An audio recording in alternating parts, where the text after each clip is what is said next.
Hi friends, ನಮ್ಮನೆ ಅಡುಗೆ ಚಾನಲ್ಗೆ ಸ್ವಾಗತ. ನಾನಿವತ್ತು ಕೊಬ್ಬರಿ ಹೋಳಿಗೆ ಮಾಡ್ತಾಯಿದ್ದೀನಿ. ಬನ್ನಿ ಹೇಗೆ ಮಾಡೋದು ಅಂತ ನೋಡೋಣ. ಇಲ್ಲಿ ನಾನು ಮೈದಾ ಹಿಟ್ಟು ತೊಗೊಂಡಿದ್ದೀನಿ. ಅದಕ್ಕೆ ಸ್ವಲ್ಪ ಎಣ್ಣೆ ಹಾಕ್ಕೊಂಡು ಕಲಿಸ್ತಾ ಇದ್ದೀನಿ. ಎಣ್ಣೆ ಹಾಕಿದ ಮೇಲೆ ಕಲಸಿದ ಮೇಲೆ ಇಲ್ಲಿ ನೀರು ತೊಗೊಂಡು ಸ್ವಲ್ಪ ನೀರು ಹಾಕಿ ಹಿಟ್ಟು ಕಲಿಸ್ತಾ ಇದ್ದೀನಿ ನೋಡಿ. ಸ್ವಲ್ಪನೇ ನೀರು ಹಾಕಬೇಕು, ಇಲ್ಲಾಂದರೆ ಒಂದೇ ಸರಿ ಆದರೆ ನೀರು ಎಷ್ಟು ಅಂತ ಗೊತ್ತಾಗಲ್ಲ. ಆಮೇಲೆ ಹಿಟ್ಟು ಸರಿಯಾಗಿ ಹದ ಬರಲ್ಲ.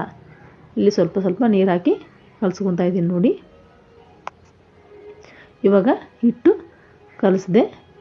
ಇವಾಗ ಸ್ವಲ್ಪ ಚೆನ್ನಾಗಿ ಅದಕ್ಕೆ ಪ್ರೆಸ್ ಮಾಡಿ ನಾದಬೇಕು ಹಿಟ್ಟನ್ನ, ಅಂದರೆ ಹದ ಬರುತ್ತೆ. ನೀವು ಸ್ವಲ್ಪ ಮೈದಾ ಹಿಟ್ಟು ಸ್ವಲ್ಪ ಗೋಧಿ ಹಿಟ್ಟಾದರೂ ತೊಗೋಬೋದು. ನಾನಿಲ್ಲಿ ಬರೀ ಮೈದಾ ಹಿಟ್ಟು ತೊಗೊಂಡಿದ್ದೀನಿ. ಆಮೇಲೆ ಇಲ್ಲಿ ಹಿಟ್ಟು ಪೂರ್ತಿ ಎಲ್ಲ ಕಲಸಿದ ಮೇಲೆ ಒಂದು ಸ್ವಲ್ಪ ಮೇಲೆ ಆಯಿಲ್ ಹಾಕ್ತಿದ್ದೀನಿ.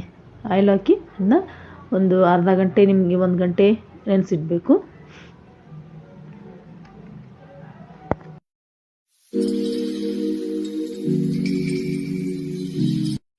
ಹಿಟ್ಟು ಕಲಸಾದ್ಮೇಲೆ ಇಲ್ಲಿ ನಾನು ಒಣ ಕೊಬ್ಬರಿನ ತುರಿದಿದ್ದೀನಿ.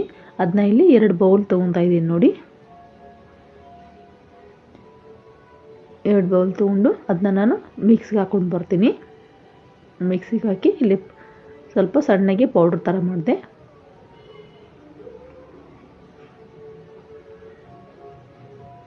ಅದನ್ನ ಹಾಕಿದ ಮೇಲೆ ನೆಕ್ಸ್ಟ್ ಇಲ್ಲಿ ನಾನು ಶೇಂಗಾ ಹುರಿದಿದ್ದೀನಿ. ಆಮೇಲೆ ಪುಟಾಣಿನೂ ಹಾಕ್ತಾಯಿದ್ದೀನಿ ನೋಡಿ. 2 ಸಮ ತೊಗೋಬೇಕು, ಶೇಂಗಾ ಆಮೇಲೆ ಪುಟಾಣಿ 2. ನಿಮ್ಮ ಹತ್ರ ಏಲಕ್ಕಿ ಇದ್ದರೆ ಏಲಕ್ಕಿ ಹಾಕ್ಬೋದು. ನಾನು ಏಲಕ್ಕಿ ಹಾಕಿಲ್ಲ. ಹಾಕಿ ಅದನ್ನೂ ಕೂಡ ಮಿಕ್ಸಿಗೆ ರುಬ್ಕೊಂಡು ಬರ್ತೀನಿ. ಇಲ್ಲಿ ಪೌಡ್ರ್ ಆಯ್ತು ನೋಡಿ. ಆ ಕೊಬ್ಬರಿಯಲ್ಲಿ ಮಿಕ್ಸ್ ಮಾಡಿದೆ. ಮಿಕ್ಸಿಗೆ ಹಾಕಿದ ಮುಂಚೆ ಕೊಬ್ಬರಿ ಇತ್ತಲ್ವ, ಅದನ್ನ ಆಮೇಲೆ ಶೇಂಗಾ ಪುಟಾಣಿ ಮಿಕ್ಸ್ ಮಾಡಿದೆ. ಇಲ್ಲಿ ಬೆಲ್ಲನ ಒಡೆದು ಇಲ್ಲಾನು ಪಾಕ ಥರ ಮಾಡೋಕ್ಕೆ ಇಡ್ತಾಯಿದ್ದೀನಿ ನೋಡಿ. ಅಂದರೆ ಪೂರ್ತಿ ಪಾಕ ಅಂದರೆ ಜಾಮೂನ್ ಪಾಕ ಆ ಥರ ಅಲ್ಲ ಫ್ರೆಂಡ್ಸ್, ಸುಮ್ಮನೆ ಒಟ್ಟಿನಲ್ಲಿ ಬೆಲ್ಲ ಕರಗಿಸೋದು ಅದನ್ನ. ಇಲ್ಲಿ ನೋಡಿ ಬೆಲ್ಲ ಕರಗಿದೆ.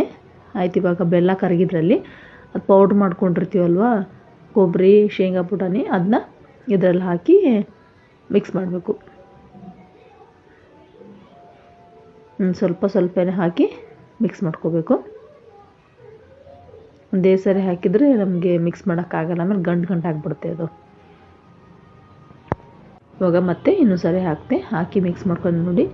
ಈಗ ಮಿಕ್ಸ್ ಮಾಡ್ಕೊಂಡ್ಮೇಲೆ ಇದನ್ನ ನಾವು 1-2 ನಿಮಿಷ ಲೋ ಫ್ಲೇಮಲ್ಲಿ ಇಟ್ಟು ಒಂದು ಸ್ವಲ್ಪ ಅದನ್ನ ಬೇಯಿಸೋಕೆ ಬಿಡಬೇಕು.